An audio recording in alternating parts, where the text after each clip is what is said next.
Pois é, o Cruzeiro na segunda etapa, acho que o Cruzeiro ficou um pouco mais ligado na partida. Eu coloquei até aqui nas minhas anotações uma espécie de efeito vagalume, né? Porque as substituições dos nossos dois laterais era até bem difícil alguém entrar naquela posição e não conseguir atuar melhor do que o que já estavam aqui. Então surtiu efeito, principalmente pelo lado direito com o Marquinhos, né? O Cruzeiro foi mais intenso nos minutos iniciais, buscando as jogadas com mais verticalidade. Ora funcionava, ora não, mas ainda assim o Cruzeiro mantendo a posse da bola, jogando no campo do adversário. Mas esse efeito vagalume ele não se sustentou, né? Porque a gente precisava ter deixado de ser um vagalume para ser um time com uma proposta voltada coletivamente para um time que buscasse realmente a vitória, e não aconteceu. O gol sai de uma maneira até despretensiosa por parte do Cruzeiro, embora foi de forma consciente, mas acho que pegou até o torcedor meio de surpresa. E esse gol de empate do Cruzeiro não fez com que a equipe, mesmo com poucos minutos, poder reverter uma situação, se fortalecesse, né? E aí as vaias vieram no momento em que, mesmo com o gol do Cruzeiro, o torcedor não amenizasse para o treinador Fernando Diniz. O jogo como um todo, Valu, eu esperava e falei sobre o início da partida na expectativa de jogo, que fosse um jogo interessante.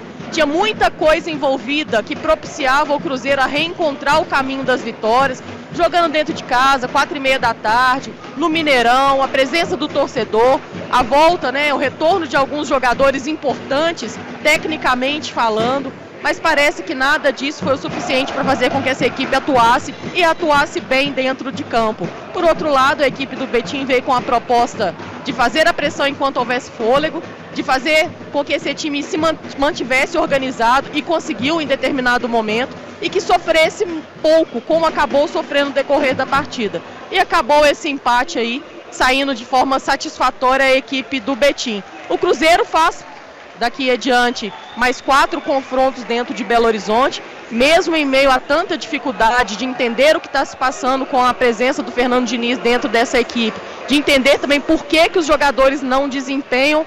Uma coisa positiva a gente pode falar, né? O Cruzeiro não vai precisar viajar, não tem aquele cansaço excessivo, exatamente por conta das viagens e meio também aos treinamentos. Acho que é um momento ideal aí para a diretoria fazer as suas avaliações e a gente vê, sim, um Cruzeiro mais fortalecido pensando no próximo confronto. Valu? Então, mais um jogo bem ruim do Cruzeiro de Fernando Diniz. O primeiro tempo a gente registrou por aqui o tanto que o Cruzeiro foi bagunçado, e aí na segunda etapa o Diniz acaba promovendo algumas mudanças, acertadamente saca o William Marlon do jogo, mas ele mostra uma dificuldade muito clara de fazer o básico. Talvez por isso o Diniz tenha tanta dificuldade de atingir o potencial que poderia. E aí eu não estou falando só de Cruzeiro, falo enquanto treinador, porque ele coloca Marquinhos e Vidalba, sendo que ele tinha Fagner e Kaique no banco de reservas. A entrada do Marquinhos gera até alguma fumaça no jogo, digamos assim, porque ali nos primeiros 10 minutos ele gera um trabalho para o Foguinho, até o lateral esquerdo Betim acaba sendo amarelado, mas nada além disso. O Cruzeiro consegue se impor um pouco mais, mas muito mais na base do ímpeto do que de organização ou algo do tipo. Na sequência do jogo, o Diniz, para mim, erra ao colocar o Eduardo na partida. Eu acho que pedia muito mais o Christian, mas a verdade é que não só o Eduardo como o Bolasso entraram mal no jogo, foram muito mal. Merecem um certo desconto, porque ainda estão começando a trajetória deles no Cruzeiro e entraram em um contexto delicado, mas eu acho que vale colocar esse registro por aqui. E aí, mais para o fim do jogo, vem a entrada do Lautaro Dias, depois do Diniz acionar o Wallace, e aí ele acaba entendendo que o Lautaro seria a melhor opção, talvez por um cansaço do Caio Jorge, e o Cruzeiro consegue fazer o seu gol em um cruzamento do Fabrício Bruno, que até em off o Pedro registrava, né? Fez a segunda etapa pela direita, e olha só, rendeu melhor pela direita, quem diria, hein?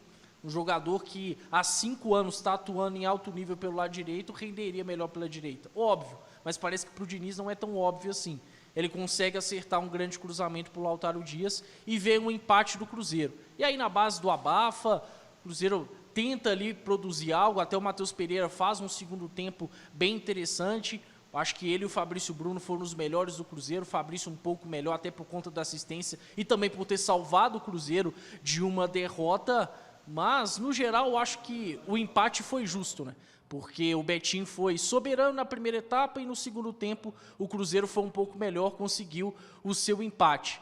O que assusta é que parece que com o Fernando Diniz, qualquer adversário para o Cruzeiro é praticamente imbatível. Isso me assusta muito.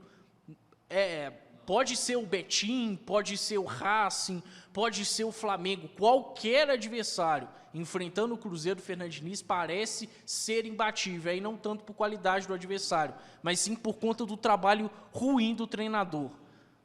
Fica a total descrença da minha parte em relação ao sucesso do Fernando Diniz no Cruzeiro. Não sei se ele vai permanecer, mas desde já adianto, não consigo crer mais no sucesso do Fernando Diniz por aqui, muito por conta do que ele tem feito em 2025, sim, mas pelo que ele tem feito já desde setembro de 2024. O Cruzeiro está se distanciando aí de ter a melhor campanha geral no Campeonato Mineiro, e quem entra como favorito, tendo o objetivo de conquistar o título, deveria conseguir isso até com uma certa folga, ainda mais com o elenco que o Cruzeiro tem, mas a minha preocupação é maior, é a médio e longo prazo. Se o Cruzeiro está enfrentando tantas dificuldades no Mineiro, conseguiu vencer somente um jogo em 3 rodadas, tropeçou da forma que tropeçou contra o Atlético e agora contra o Betim, o que esperar para frente do próprio Campeonato Mineiro, dentro do mata-mata, numa fase mais aguda, mas de Campeonato Brasileiro, de Copa do Brasil, de Copa Sul-Americana. Então a diretoria, que talvez tenha se atrasado na demissão do Fernando Diniz, precisa agir o quanto antes, por mais que mais uma vez o Cruzeiro venha a ter uma troca de treinador, mas permanecer com o Fernando Diniz diante de tudo que ele tem feito, definitivamente não é o melhor caminho para o Cruzeiro. É um resultado que premia quem mereceu, que é o caso do Betim. Acho que o Betim, o resultado de 1-1 é muito importante para a equipe da região metropolitana. É um time que surgiu em 2019, subiu no ano passado, para nessa temporada, a sua primeira temporada na elite do futebol mineiro, e fez por merecer esse empate. Tem uma frase do Muricy Ramalho que é: o campo fala. O Fabrício Bruno jogar muito bem e dar uma assistência pelo lado direito, o campo falava há 5 anos atrás. Uma pessoa não enxergava, o responsável por escalar o time do Cruzeiro. Eu entendo, e a gente tem que colocar na balança os jogadores que no primeiro tempo, e eles foram imediatamente sacados no intervalo, que estavam muito mal. Mas quando a gente olha para um Cruzeiro onde o primeiro volante orienta uma coisa para o portador da bola, o meia orienta outra, não tem movimentação, a sua única chance de entrar na área do adversário é com cruzamento, o problema ele está na área técnica, ele está em quem trabalha o dia a dia, em quem o jogo é do jogador, mas quem é o responsável por criar ferramentas e mecanismos para que os jogadores sejam potencializados é o treinador. É muito bom ir para a coletiva na defensiva e, quando é questionado sobre autocrítica, taxar a pergunta do repórter, mas não fazer a autocrítica, não trabalhar para melhorar em 4 meses com uma melhora clara de um plantel, é um sinal claríssimo de um problema de um profissional que em nenhum momento aceita o que está fazendo de errado. Um Cruzeiro que empata muito mais por conta do abafa e da vontade do Marquinhos, do Fabrício Bruno e do próprio Matheus Pereira, do que propriamente de repertório, de envolver o adversário. O Cruzeiro sofre contra o Betim. O Caio falou, o Cruzeiro sofre contra o Betim, sofre contra o Racing, sofre contra o Lanús sem vencer há 11 jogos no futebol argentino. O Cruzeiro sofre contra todo mundo. Ninguém é colocado fora da zona de conforto pelo Cruzeiro, mas qualquer um vem aqui e coloca o Cruzeiro fora da sua zona de conforto. Então, é o momento de o Cruzeiro olhar para essa atuação que foi pífia. A escalação era o que o Cruzeiro tinha de melhor. Eu vejo muita gente pontuando a incompatibilidade de Caio Jorge e de Gabigol. Não é incompatível. É incompatível quando o responsável por comandar a equipe, ele não consegue criar mecanismos. Eu tenho um atacante como o Gabigol, que a característica dele é baixar e receber no entrelinhas, às vezes fazer um passe. Eu tenho um Caio Jorge que complementa essa característica, que é um atleta que ataca as costas da defesa. O meu jogo é colocar o Gabigol no lado do campo e cruzar a bola para dentro da área. Aí não vai ter Caio Jorge e Gabigol que funciona. Não vai ter Gabigol e Van Basten, não vai ter Gabigol e Johan Cruyff, não vai ter ninguém que funciona dentro de uma estrutura num mundo imaginário que não existe no futebol. Paralela cheia é um conceito do futsal.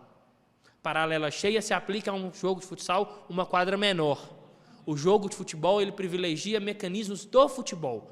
O futebol, ele privilegia o resultado. E a crítica, Valu, Caio e quem está na audiência, com o Larcamon, era culpa do Larcamon, independente da qualidade do elenco. Com o Seabra, era a culpa da qualidade, era do treinador, independente da qualidade do elenco. Com o Fernando Diniz, era a qualidade do elenco no ano passado, e esse ano agora uma incompatibilidade das peças que todo mundo vislumbrou, todo mundo ficou feliz na janela, e dentro do campo o comandante não consegue fazer jogar. É mais uma vez um jogo pobre do Dudu, um atleta que ainda precisa se encontrar, e o treinador demora a entender que ele não estava bem na partida.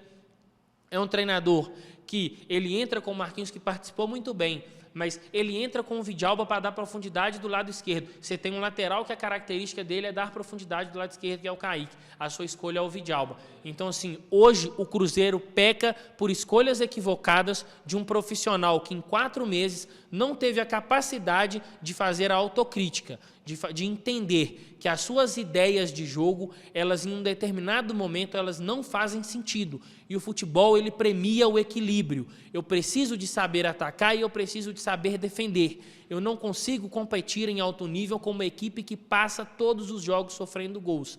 Então, eu espero que o quanto antes a diretoria do Cruzeiro entenda que não existe nenhum tempo de trabalho para um profissional que ele não consegue abrir mão das ideias e entender que o que ele tem hoje disponível não funciona dentro de um plano de jogo que só funciona na cabeça dele, Valu. É isso, né, Amanda? Um jogo que poderia ser para alívio de pressão do próprio Diniz para com ele mesmo. Lembrando, né, hoje exatamente ele está completando 4 meses no comando técnico do Cruzeiro, 20 jogos, 4 vitórias, 9 empates e 7 derrotas, diante da atuação, né, e o Diniz que gosta tanto de pautar, às vezes, quando se comenta muito mais de resultado e não de atuação, diante da atuação ainda, eu acho que da forma que o time se apresentou hoje, até se a virada tivesse vindo, seria difícil mudar a percepção de todos do que aconteceu, né, Amanda? Eu também acho, viu, Valu? Eu concordo com você. Mesmo o Cruzeiro conseguindo o empate, o torcedor não amenizou ali os seus xingamentos ao treinador, continuou xingando, falando para ele pedir a sua demissão, entregar o cargo, e com razão o torcedor, Valu. O próprio Fernando Diniz falou na última coletiva que ele só conseguiria trazer o torcedor a seu favor, trazer confiança novamente no seu trabalho, a partir do momento que as vitórias viessem. E aí o Cruzeiro só não consegue a vitória, como também um primeiro tempo muito abaixo da expectativa, né? Porque do outro lado, apesar da equipe do Betim ser uma equipe organizada, estava invicta dentro da competição com 2 vitórias, nós sabemos, né, o objetivo do Betim dentro do Campeonato Mineiro é, claro, surpreender o seu adversário, né, mesmo respeitando o adversário, mas é conquistar a vaga na Série D em 2026. Então, assim, só pelo seu objetivo traçado, a gente já entende também esse desnível que há entre as instituições. E o Cruzeiro dava a sensação no primeiro tempo de estar jogando contra uma equipe que estava disputando a mesma série dele, a Série A, porque o Cruzeiro tinha muita dificuldade de impor ritmo, trocava passes com muita dificuldade, errava muito também, e as contrapropostas da equipe do Betim acabavam funcionando. O contra-ataque, o Betim não se incomodava do jogo do Cruzeiro ser praticamente dentro do seu campo com o time inteiro, porque sabia que em qualquer momento o Cruzeiro ia entregar a bola para ele novamente por conta dos erros excessivos. Então acho que o Cruzeiro, o torcedor tem toda a razão de estar chateado com o Fernando Diniz, de cobrar também uma posição da diretoria, de estar também chateado com os jogadores. Eu acho que nenhuma equipe se faz somente com jogadores. como também não se faz somente com um bom treinador, é preciso haver conexão entre eles, e praticamente hoje o time foi um time desconectado. Ainda que na segunda etapa o Cruzeiro começou mais em cima da equipe do Betim, o Betim também sentiu um pouco desse cansaço por conta do calor forte, mas mesmo assim, né? Esse efeito vagalume do Cruzeiro de achar que seria um Cruzeiro diferente acabou não acontecendo, e mesmo o Cruzeiro hoje saindo aqui com 1 ponto, a equipe do Betim fez por merecer, não à toa, saiu aqui saudado pelo seu torcedor. A verdade é que jogo após jogo com o Fernando Diniz a gente busca criar uma expectativa diferente, mas geralmente o resultado é o mesmo, frustração. Hoje não foi diferente. Quando a gente olhou para a escalação, viu um Cruzeiro com mudanças e realmente mudanças positivas, quem sabe o Cruzeiro realmente poderia render melhor. Pelo menos a gente colocou isso por aqui no pré-jogo. Mas quando não se tem um trabalho com conexão, quando se tem um treinador que tem dificuldade de fazer com que os jogadores entendam o que precisam fazer, que assimilem a ideia de jogo e até mesmo venham acreditar nela, aí fica complicado. Aí vão ser meras mudanças e jogo após jogo, o Diniz pode insistir nisso que as coisas não vão acontecer. Pelo menos é o que ele mostrou de setembro até aqui, nas mais diversas competições, Campeonato Brasileiro, Copa Sul-Americana e agora no Campeonato Mineiro, até com um elenco mais qualificado. Eu não isento a atuação ruim de determinados jogadores, acho que tem alguns que estão rendendo mal, para além do Fernando Diniz, casos de Willian e Marlon, é muito claro isso para mim, porque até mesmo com o antecessor eles vinham mal, então é bom saber separar as coisas, pelo menos para mim, eles vão mal por conta deles mesmos, pela dificuldade, talvez física, técnica, enfim, em inúmeros pontos. Mas não dá, claro, para a gente tirar o holofote do Fernando Diniz, que faz o pior trabalho de sua carreira com alguma sobra no Cruzeiro. É isso, vamos seguir aqui registrando mais algumas mensagens para mais de 30 mil pessoas ligadas aqui na Samuca TV, nesse pós-jogo do empate do Cruzeiro por 1-1 contra a equipe do Betim no Mineirão, nessa tarde que era para ser uma tarde diferente, né, Samuca? Alguma informação por aí? Não, ainda estamos aguardando os desdobramentos disso aqui, desse empate, dessa atuação, uma ruim, né? E os próximos passos dessa história, viu, Valor? Tá falado, Samuca. O canal Agro Verde está falando, agora é hora de ver se temos um técnico ou um lunático. Vamos ver se essa diretoria assume o erro de ter mantido o fracasso do Diniz.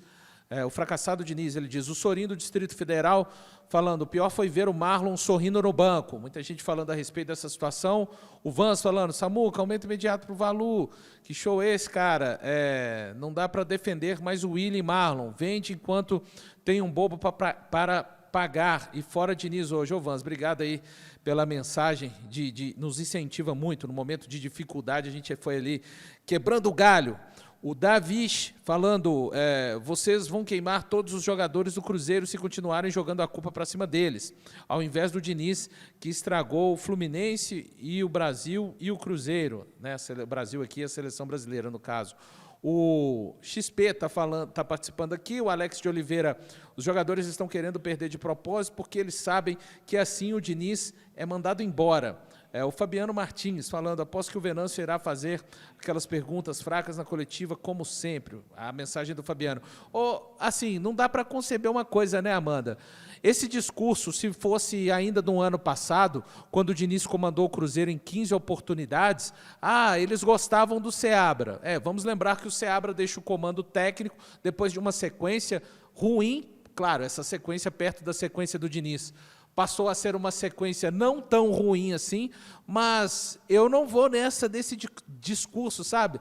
Quer dizer, nós estamos falando então de 20 jogos onde os jogadores não jogam para derrubar o Diniz. Eu acho que é muito mais do que isso, Amanda. Fique à vontade.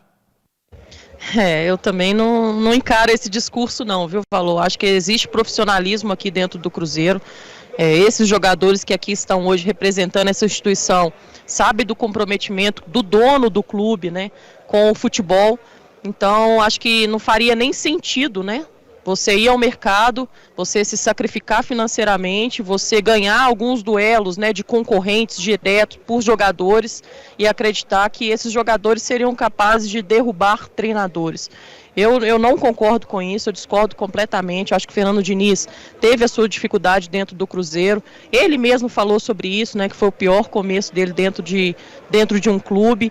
Foi oferecido para ele material humano de maior qualidade, coisa que o ano passado muita gente ficava tentando entender do porquê do Cruzeiro não conseguir encaixar algumas coisas, né? Se era por conta das peças, se era da qualidade das peças, se era porque o Fernando Diniz não teve tempo para trabalhar essas peças, ou os jogadores que tinham dificuldade em assimilar, e tudo isso foi acabando se desfazendo, né? O Cruzeiro trouxe um material humano melhor, o Cruzeiro teve mais tempo para trabalhar, como ainda está tendo. O Fernando Diniz, em algum momento, aquilo que era cobrado já parou de ser cobrado exatamente por ter tido mais tempo para poder trabalhar. Então, acho que profissionalismo não pode faltar dentro de uma instituição gigante como é o Cruzeiro. Então, por isso é que eu afasto completamente essa história. Claro que nem todo treinador, os jogadores vão gostar, 100% dos jogadores vão gostar dos treinadores e vice-versa. Nós sabemos que o futebol traz alguns tipos de conflitos, muitas vezes aparecem na imprensa, outros não. Mas, enfim, eu não acredito que esse momento difícil, de dificuldade entre treinador e também os jogadores, e principalmente a resposta dentro do campo, esteja atrelado por conta dos jogadores estarem queimando ou pedindo, forçando um tipo de saída do Fernando Diniz. Eu concordo plenamente com a Amanda.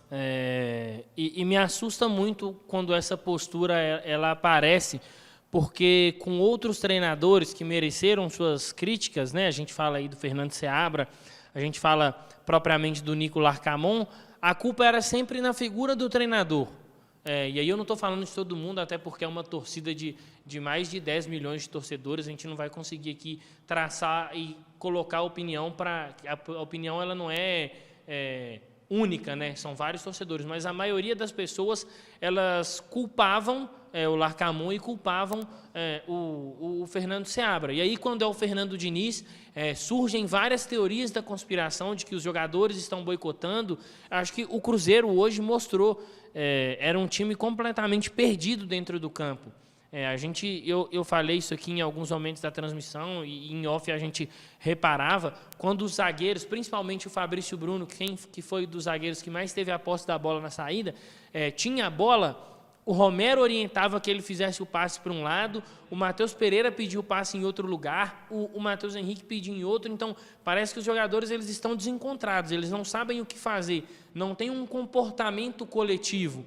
Todo time ele potencializa as individualidades através de um comportamento coletivo, de mecanismos, às vezes de movimentos. Olha, eu vou fazer um movimento para dentro porque o lateral vai passar no corredor, eu vou tocar a bola no lateral, essa bola vai voltar para dentro e eu vou finalizar, eu vou fazer um passe para o atacante que está posicionado num determinado lugar. O torcedor do Cruzeiro ele não consegue ver isso.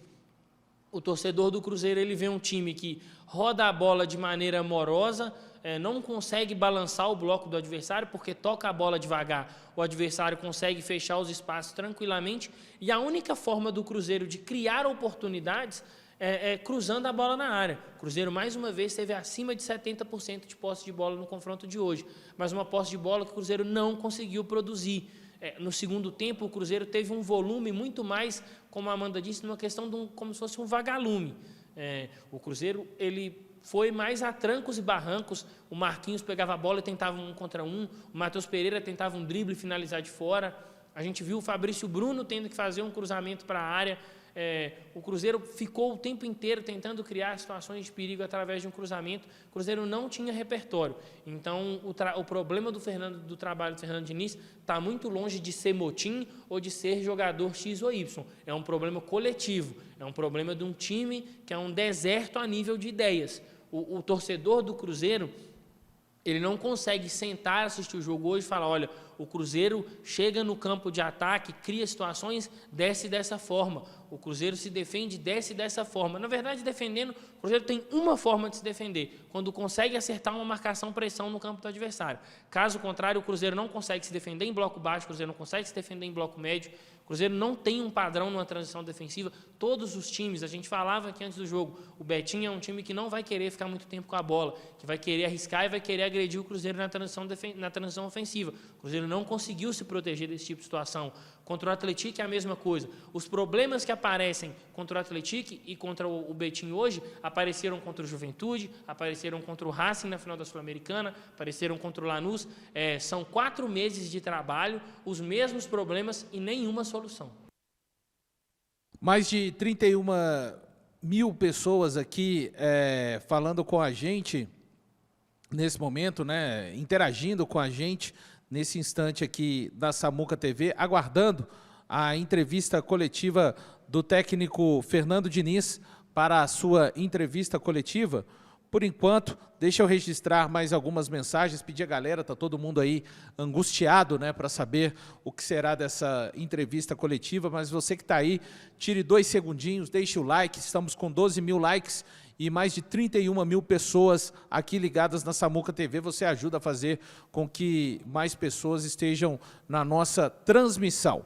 Aqui no pós-jogo deste empate, já a imagem aí de onde vai se sentar o técnico Fernando Diniz para dar as suas explicações depois deste empate do Cruzeiro diante do Betim. O Lucas está falando aqui, na minha opinião, o Caio Jorge está ocupando o lugar do Gabi. O Raul falando, se o Diniz não cair hoje, a culpa não é mais dele. O Matheus Oliveira falando, Samuel, representa os cruzeirenses, pressione o Diniz na coletiva. Sem perguntas bobas, parece que a imprensa tem medo de confrontar o Diniz. E o Michael Scott, que maravilha, hein? Agora o Diniz fica, tá falando aqui da situação a respeito do empate, né? Quando saiu o empate ali, na opinião dele muda alguma coisa. O Raul falando, que visão do técnico, o cara ia sair, cruzou a bola, ele está questionando aqui a maneira que saiu o gol do Cruzeiro. O Diniz não cair hoje, a culpa não é mais dele. A gente repetiu essa mensagem. O Daniel Silva falando, o Cruzeiro só melhora quando esquece a tática do Diniz e joga mais com coração, na qualidade de cada um. Diniz mata a qualidade dos jogadores.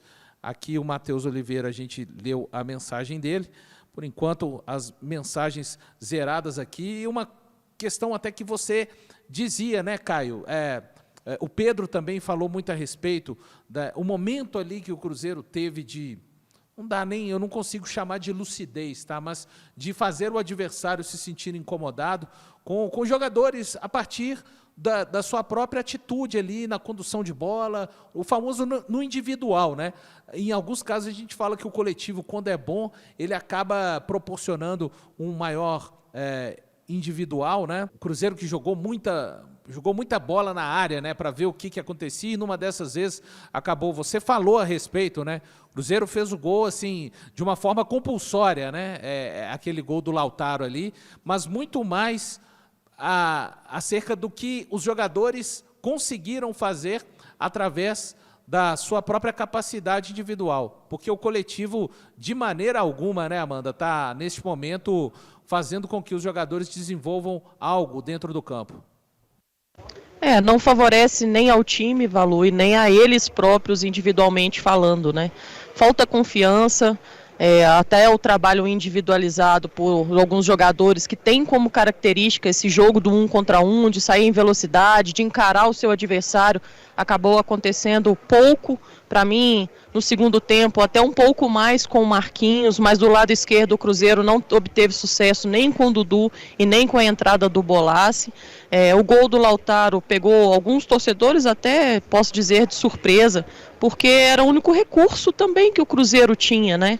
Levantar essa bola dentro da área e tentar um gol por ocasião, embora o Lautaro tenha feito um gol importante para o time, importante também para ele.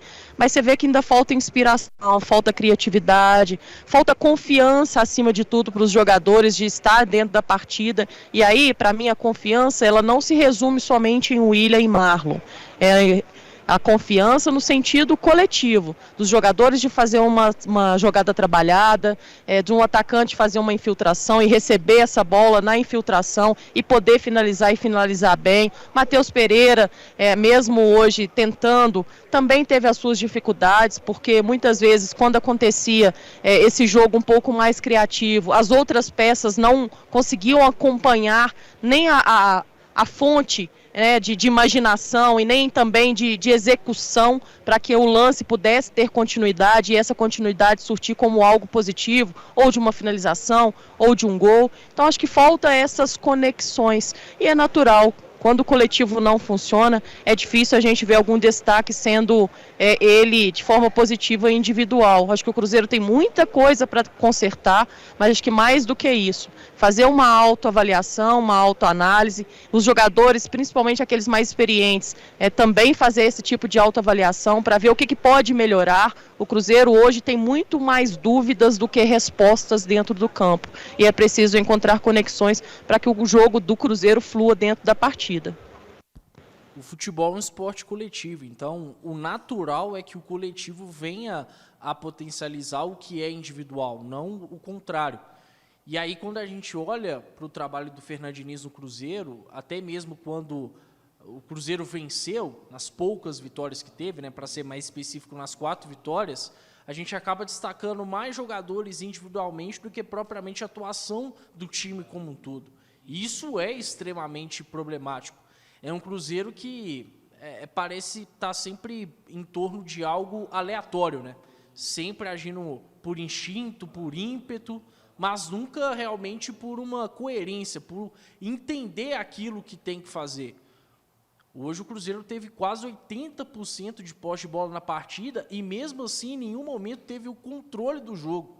Algo que o Diniz gosta tanto de falar, até mesmo quando ele não tem que usar isso. Porque usou esse termo controle do jogo para o Cruzeiro depois do jogo contra o Atlético, sendo que o Cruzeiro por lá não teve controle. E hoje não foi diferente. A tônica do trabalho do Fernando Diniz é o que a gente viu hoje, é o que a gente viu na quarta-feira. E aí quando a Amanda fala de autoanálise, isso serve para a diretoria também. Porque o Samuca já registrou que o Fernando Diniz voltou a ter uma pressão que ele teve no fim da temporada. Isso em dezembro. A gente está em janeiro de 2025. O Diniz já está na Berlinda novamente em janeiro de 25, numa 3ª rodada de Campeonato Mineiro. Isso é problemático, claro que é, porque é um tempo muito curto para que um treinador volte a conviver com essa pressão. Então, claramente, se o Diniz vier a cair, a diretoria vai estar assumindo esse erro e que bom que vai estar assumindo. Mas cabe para outras situações também, porque dá tempo para um trabalho que claramente nem esse tempo é capaz de salvar, porque não há evolução em nenhum aspecto, é algo que me incomoda bastante, Uma diretoria como a do Cruzeiro precisa ser mais enfática, O Fernando Diniz, quando brigou pelo cargo lá no Alfredo Jaconi, ele brigou pelo cargo porque era muito bom para ele permanecer no Cruzeiro também. Ele sabia que teria mais investimento, que teria um grande elenco, que poderia começar uma pré-temporada, então era muito bom para ele também. Não é simplesmente porque ele tinha uma vontade, um sonho de dirigir o Cruzeiro. Não, ele sabia muito bem do contexto que o clube poderia oferecer para ele, que pouquíssimos do Brasil poderiam estar ofertando ao Fernando Diniz. Então, que essa autoanálise citada pela Amanda possa começar lá de cima, lá da diretoria.